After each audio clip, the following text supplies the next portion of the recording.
Hello and welcome back to another Change the Year interview. My name is Kendra Seymour, and I'm joined today by two wonderful people, co-founder of Change the Year Foundation, Brandon Chapo, and our featured guest, Shemane Nugent. So thank you both for being here. Well, thank you for having me. I appreciate it. I'm glad to be here. Again, I just want to say, we talked before that from the bottom of my heart, thank you for everything that you do for the mold community. You are an amazing advocate, sharing your story, giving a voice and hope to so many who are out there. So thank you again for being here today.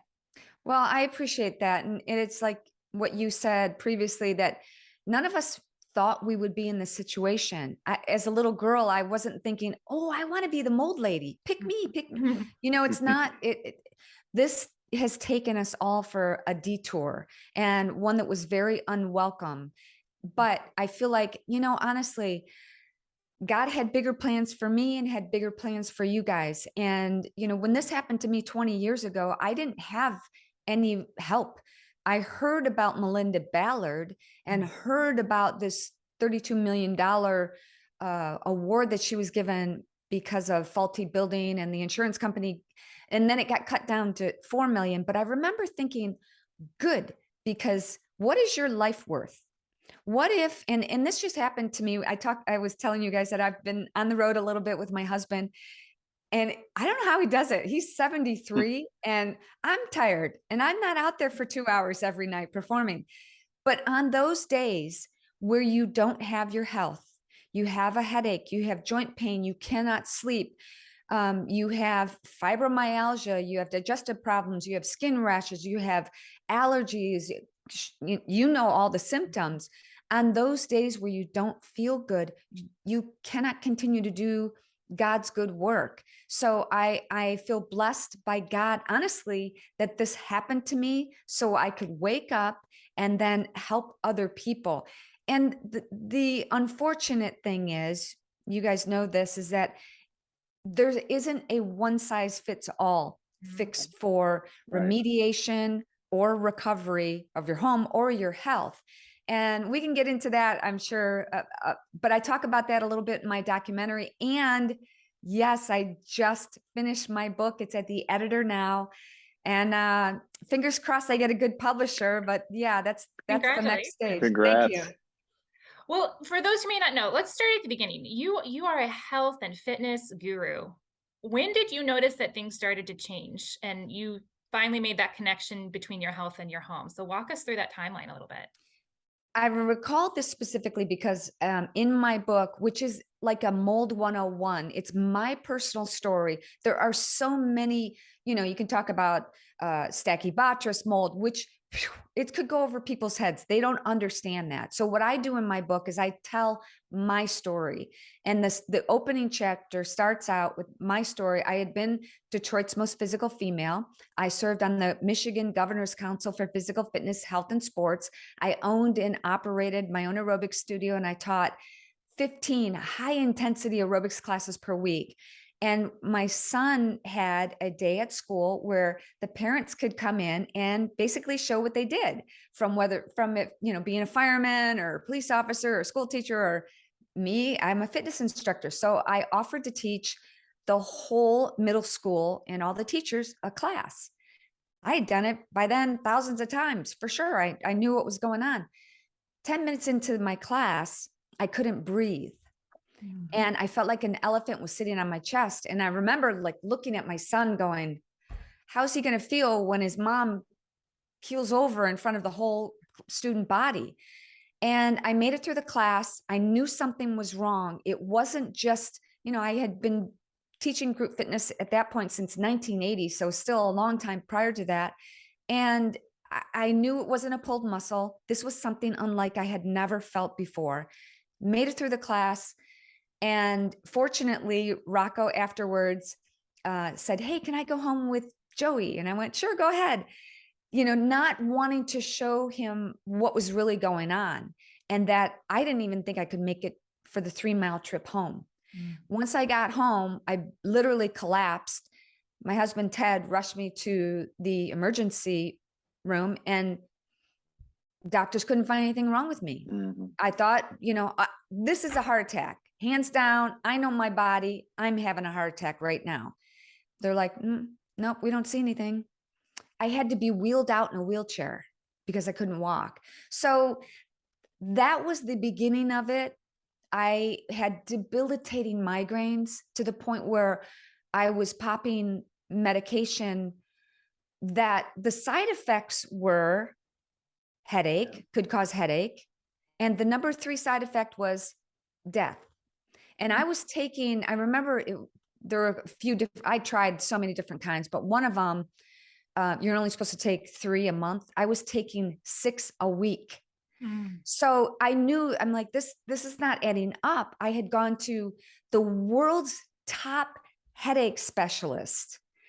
I've never said who this was before, but Dr. Joel Saper in Ann Arbor, Michigan. He literally went, what seems to be the problem? Never looked at me, wrote everything down, never looked at me, never asked me any other questions other than I'm having headaches and I feel like I'm dying. And he just gave me a bunch of different prescriptions and that was it. So I got obviously so frustrated. When my husband was on a rock and roll tour, I was on a doctor tour. And when nobody could help me, I had no choice. I had to become my own investigative sleuth for myself. But then I started noticing things in my husband and in our son as well. And so here I am today by the grace of God. I'd like to jump in just for a moment because so much of that had hit home with me in my own path and journey, going to doctor after doctor, them saying that you're fine, we're not seeing anything wrong. You know how you feel, you know that it's degrading day after day, and it's not adding up. So the whole investigative sleuth aspect, I think, is really important here because you didn't give up on yourself, and I think that that's really important. Like, you know your body better than anybody. You could have the most well-intentioned physicians out there, but if they don't know how you're feeling day in and day out, and if there's something that's continuously wrong, keep on fighting and keep on pushing. And I know that you did that, Shemane.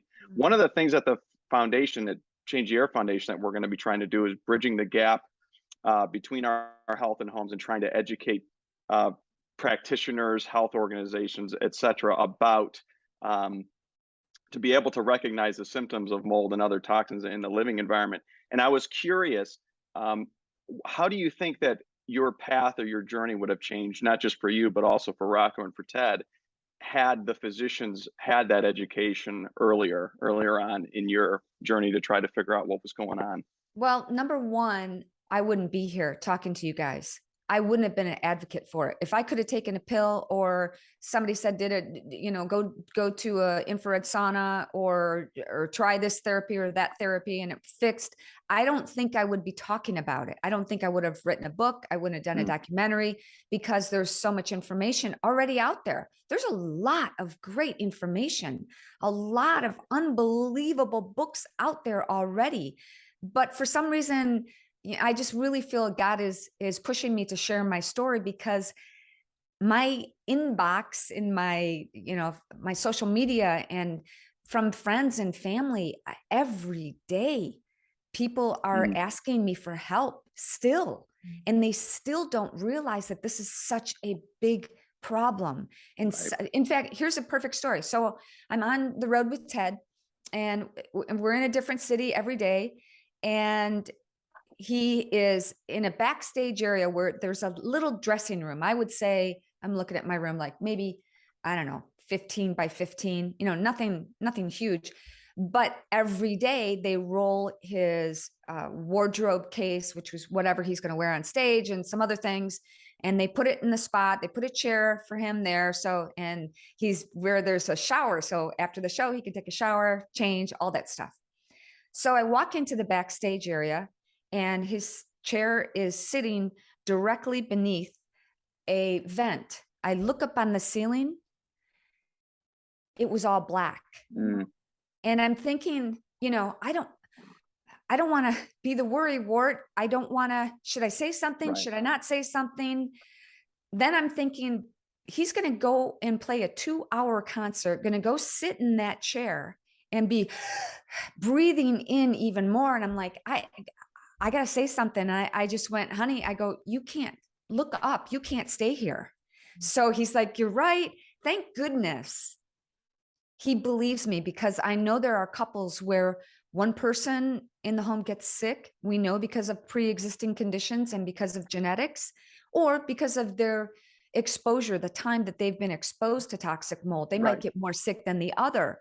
So he trusts me. And at this point, I can tell what a black mold situation is. And that was not good. So I got him moved to another room, which, you know, in the grand scheme of things, probably wasn't that much better because it was still in the building, but at least the ceiling tiles weren't covered in black.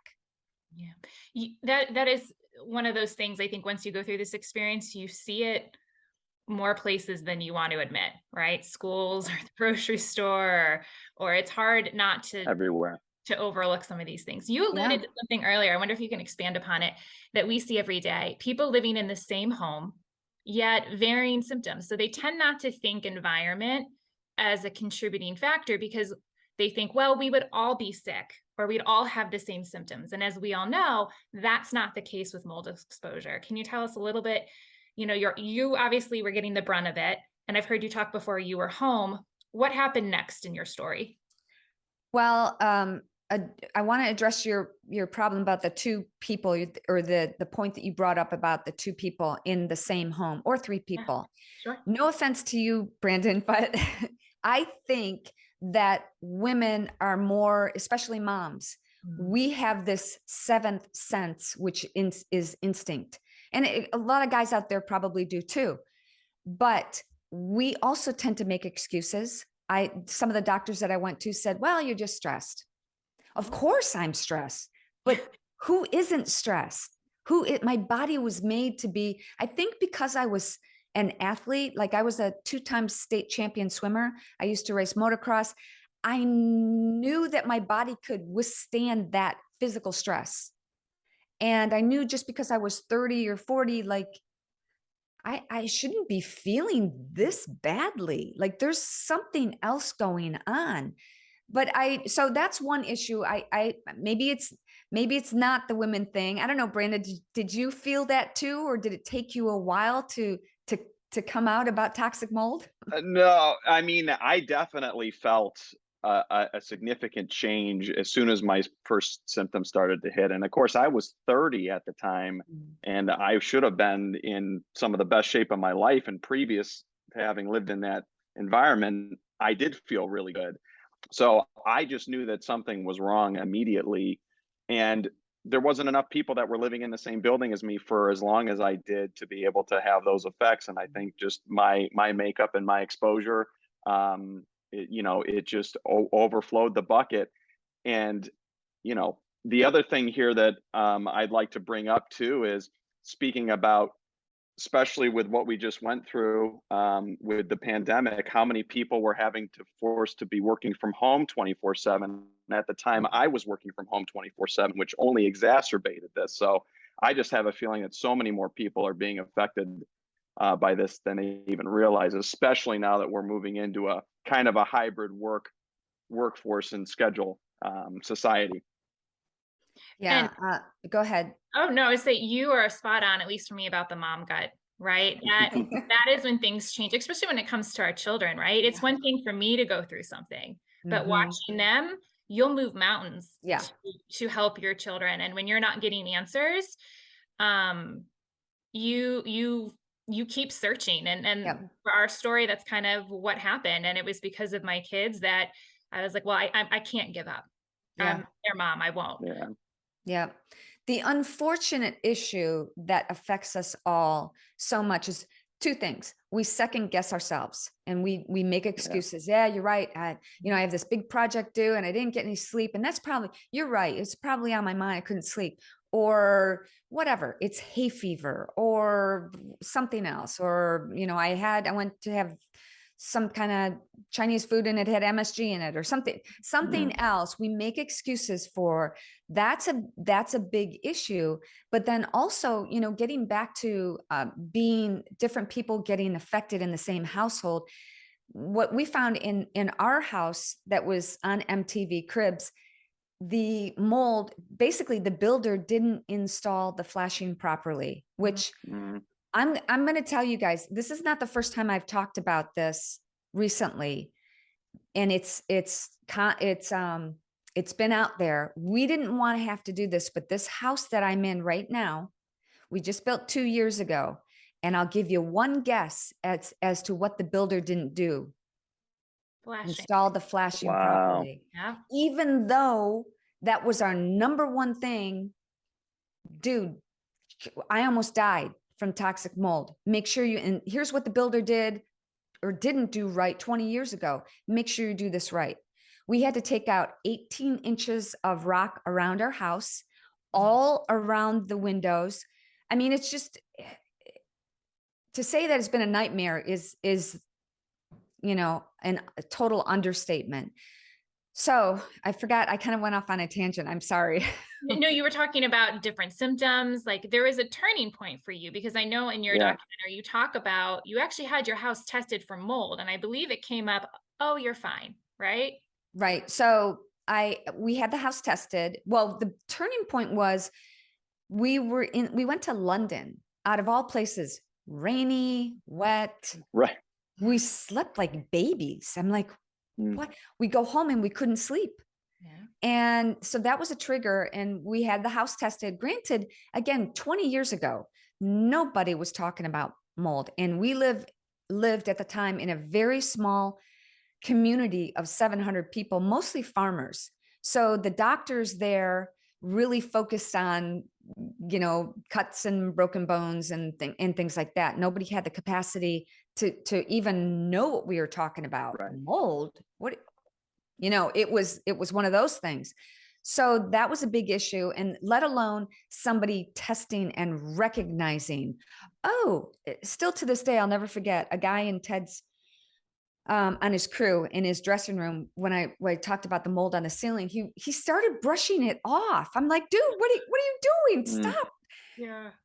People still don't understand. Anyways, see, I get It's all about the education and the awareness, and that's exactly what you've been trying to do. And again, I just want to reiterate, we're so appreciative of everything that you've done using your platform, and we're standing on your shoulders and so many others before us. That's what we're going to be doing at the foundation. Another thing in the documentary, though, that I really like that you pointed out was you mentioned that, you know, people were asking, oh, well, where was your exposure? You must have been living in a humid place, or you must have been, and you were like, no, I was in Michigan, as a matter of fact. And I just wanted to ask you, with all these connections that you've had over all the years that you've been advocating for this, can you just expand a little bit on, like, this isn't just a regional problem, this is all over the place? Well, again, getting back to what Kendra had been asking, but weaving in the answer to your question. Also, we had our house tested 3 times. And a lot of people said that they didn't understand the concept of testing the outdoor air quality and the indoor air quality. That was a big thing. Right. You know, you could be in Alaska or a tropical climate. We're talking about the air quality inside the home. So the reason they test outside is to make sure you're not over those levels outside, because there is mold outside. So tell me again your question. What were you asking, Brandon? I kind of went off on another tangent. Oh, well, no, I just wanted to say, like, you know, I think it's important for the audience to know that this just isn't a secluded problem if you're living in a humid place, right? This is everywhere. As a matter of fact, I remember my physician at the Cleveland Clinic said some of her sickest patients are living in Arizona, which is always lauded as like the safest place to live. And it's just like, no, it just depends on, it's very building specific, it's situational specific. And this is why it's so important, the work that we're trying to do to educate people to be looking into this. So Kendra, I want you to rope in your question here again, though. I'm sorry. Just to add on to it. So your testing, it's coming up negative, and we know there are shortcomings to the way that current testing methods are done, and you can't see it or smell it. So where did you go from there? Well, I never gave up. I kept going to different doctors, and it's an interesting thing that happened to us. I was the chocolate chip cookie monster. I loved making cookies. I would even sell them to bakeries. Like I think I had a son so that I could make chocolate chip cookies. So no, not really. I would make cookies for my husband, Ted, when he had hunters coming in and going on hunts with him. We had a preserve, still have it, about 15 miles from our home in Michigan. And I would always bring cookies, homemade chocolate chip cookies. And I remember telling him, I'm not going to come today. I got this migraine. And so he must have mentioned it to one of the guys there. Shemane's been getting these migraines. It's terrible. And we don't feel good. Neither of us sleep good. He had been having headaches and some similar symptoms as well. Wow. So all of a sudden he comes home after the hunt with this guy. And I'm like, who's this guy? And the guy goes, I'm an attorney. But I think I can help you. I'm like, help me with what? What do first I'm angry because I'm, not feeling well. Not feeling well. Yeah. He nailed our symptoms, every one of them. And I remember going, Ted, did you tell him our personal symptoms? And he said, no, he had been treating some of his clients were an entire community who all of the homes had been exposed to toxic mold. They had water damage and all of the people were getting sick. So he had to help them get healthy and gave me the name of a toxicologist who tested Ted's and my blood. We both had 4 different types of mold in our bloodstream, including Stachybotrys. Now that should not happen. And this toxicologist also diagnosed me with having pre-emphysema, hence the shortness of breath that I was experiencing. And then I'll never forget, he got his little doctor prescription pad and he starts writing on it. And I'm in the room and I'm thinking, great, another prescription. But the prescription he wrote changed my life. It simply said, get out of the house. Don't look back. Don't take anything, and then get rid of the clothes on your back, because one mold spore is 1/100th the size of your hair, and its natural defense mechanism is to propagate 1,000,000 times. We just couldn't take any chances, and that's exactly what we did. So I run into people all the time who have been blessed to have somebody in their life who has shared this knowledge with them, that you guys and many of us, most of us, have earned through trials and tribulations, and not in an easy way. But that's why we're here I believe, to help other people. I think most of us who've been on this journey a while, you have that like pivoting moment where it finally, the pieces start falling together and the light bulb goes off and you are like, that's it. That makes sense now. Scott Forsgren, who we've recently had on, he has a great quote that I love. And he's like, we can't expect to be healthier internally than our external environment. And so all those, they're getting prescriptions and pills, and it's a losing battle at the end of the day if you're being exposed day in and day out to mycotoxins and the other contamination produced by, mold and water damaged buildings. So he told you to get out. You guys left, didn't look back. What happened? Well, it's a long story from that point. Sure. I don't know how much time you have, but we had a contract with MTV at the time to do a reality show back when, this is 20 years ago, when reality shows were really big. So we had this contract. We had to do the reality show on our property. We literally rented a 5th wheel and lived in that 5th wheel in like 50 square feet outside of our home on the driveway. Wow. And filmed the reality show. Then we went to a hotel. We had symptoms from that hotel. There was an indoor pool at it. I'm sure that was covered with mold. And, it's it's a long story from that point, but it's nothing that I plan to do. And you guys know that too. We just have to do the next right thing to find the next person, the next support system. I know you, if I said, hey, Brandon, I know somebody here, can you help them? You'd probably stop what you were doing, or at least immediately. Or pretty close to that. Yeah, I would. And that's how we all are, because it's nothing that we want anybody else to live through. No, and I think you touch on something else too. When you are looking at this, and there's so much that you have to do, the pieces to put together. Where are we going to live? Are we going to remediate? Are we going to stay?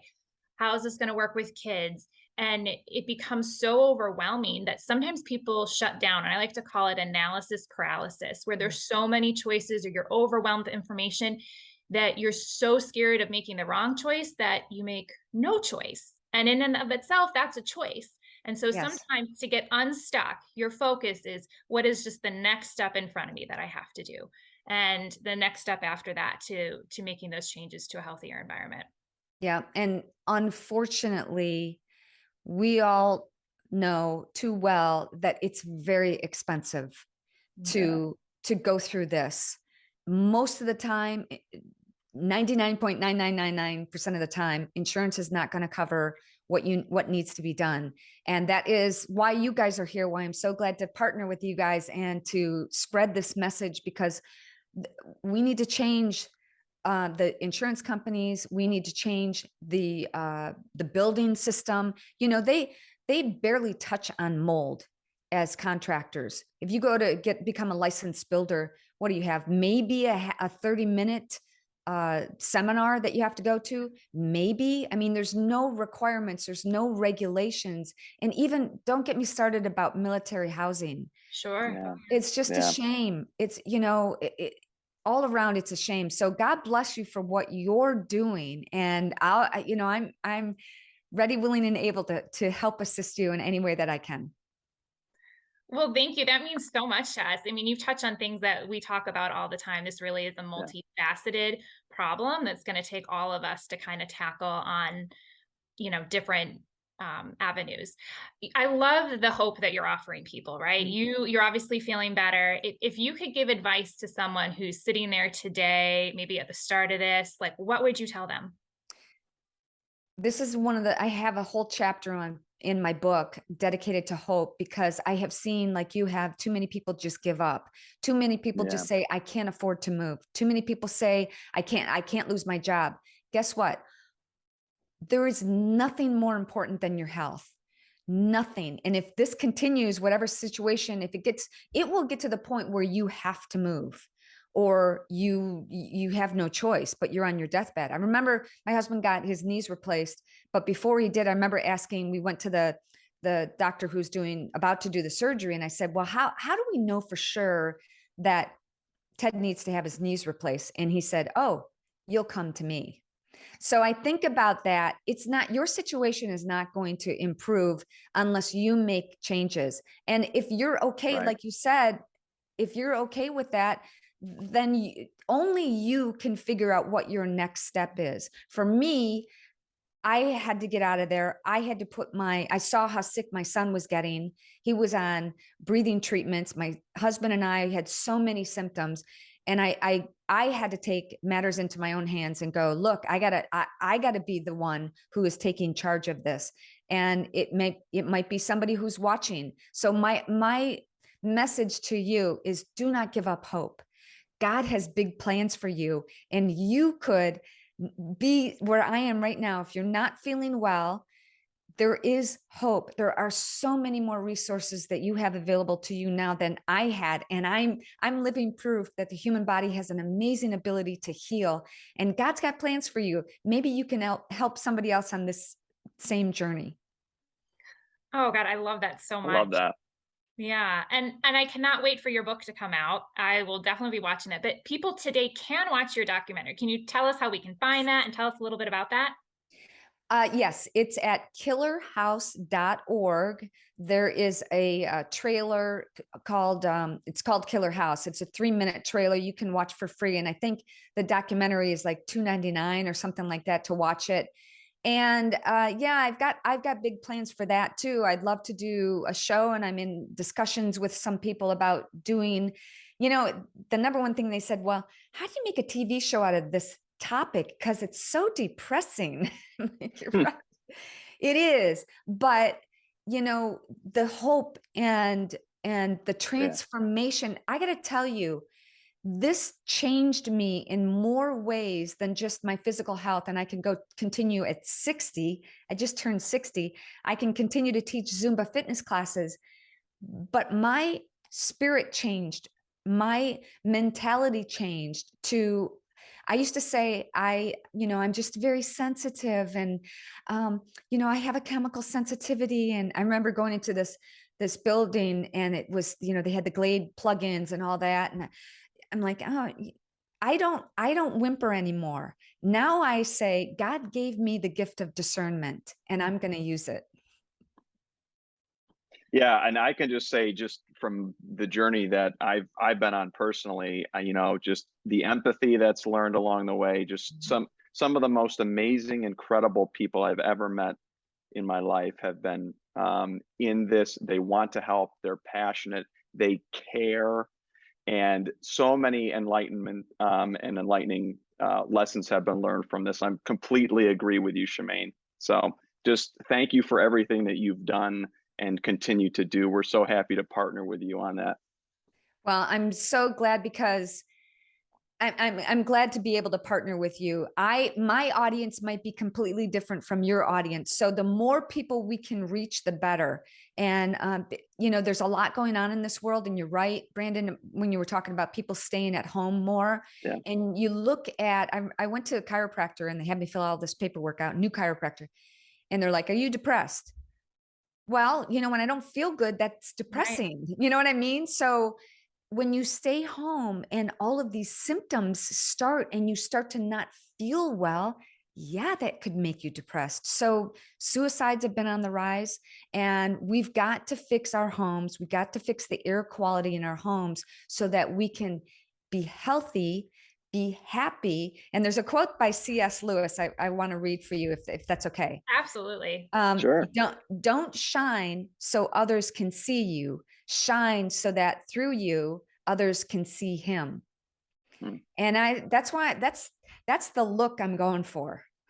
I love it. I love the message. I love everything that you're doing to spread the word. Now you have a newsletter. Tell people as we kind of wrap up here how they can keep in touch with you because you have some really great stuff. I have a lot of great things. Like there's so many things that I want to do in a day. It's awesome. I feel no time bandwidth. Yeah. Yes, I feel time is of the essence. I have a program called Wildly Well that, I've gone through some tribulations in my life, not just through mold, but in relationships. And if you've ever had somebody say something nasty to you, there's a physiological response that emotions can have in our body. So I actually write about in my book that a situation in my marriage happened before I got sick. Now, nobody knows for sure, but could that have set me up for greater illness? Maybe. And I've got doctors that will attest to that. And I interview in my book about that. So my Wildly Well program is a program that's not just about, I have a brand new workout every week that you can work out in the convenience of your home. And I do everything from weight training to body weight, to slide, to stretching, to everything. And it's it's like 15, 20 minutes, sometimes 10. So short little bursts of exercise that you can do in the convenience and comfort of your own home. But we also talk about spiritual warfare, which I get into in my book. I believe this is a form of spiritual warfare, guys. Leviticus talks about this extensively, and I think there's a reason for it, but I don't, that's a whole nother podcast. Sure. So we talk about that. We talk about having the mindset and the willpower to change that stinking thinking that we all have of like, oh, I shouldn't have said it like that.